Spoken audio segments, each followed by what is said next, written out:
Studio Ara.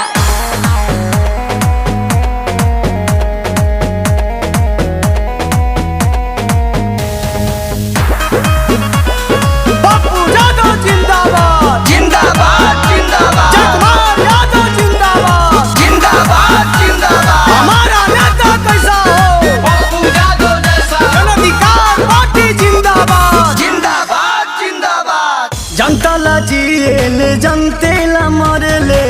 जनता के कर सुपुकार हो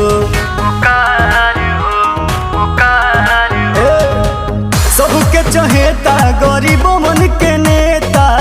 पप्पू भैया हमार हो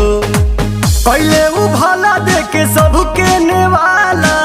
पानी में ट्रैक्टर दौड़ैले सब कर जानवा बचैले घरे घरे राशन पहुँचैले सब कर जानवा बचैले घरे घरे राशन पहुँचैले सब कर जानवा बचैले शरद यादव सब बिहार को और देश में सब जगह जाते हैं। देश में कोई हमारी डेमोक्रेसी सबको इजाजत देती है सब जगह और हम एक पार्टी के हैं। मधेपुरा घर नहीं है, बिहार घर है मेरा और हम बिहारी हैं। जितने रूढ़ी जी आप लोग सब मिल के लूटे होंगे ना उतना हम एक महीने में बांटते हैं।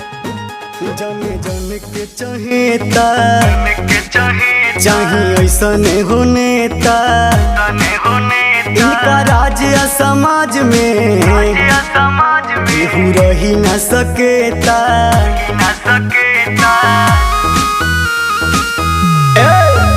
जन जन के चहेता चाहिए ऐसा हो नेता इनका राज्य समाज में केहू रही न सकेता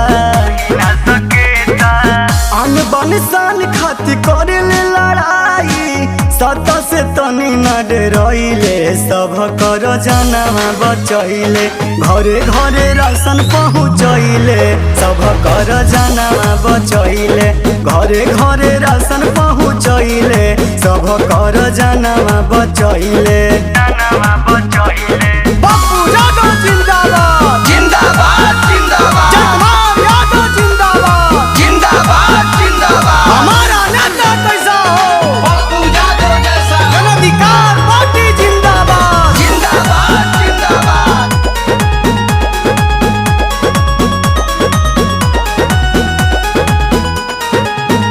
बढ़े होखे या कोरोना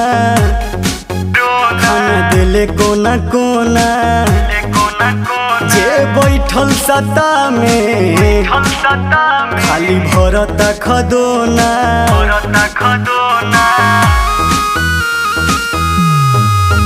बढ़े होखे या कोरोना खाना दिले कोना कोना जे बैठल सत्ता में खाली भरता खदोना रोधी विरोधी के डांट के भगैले जय कुमार अपन पावर देखैले सब कर जानवा बचैले घरे घरे राशन पहुँचैले सब कर जानवा बचैले घरे घरे राशन पहुँचैले सब कर जानवा बचैले।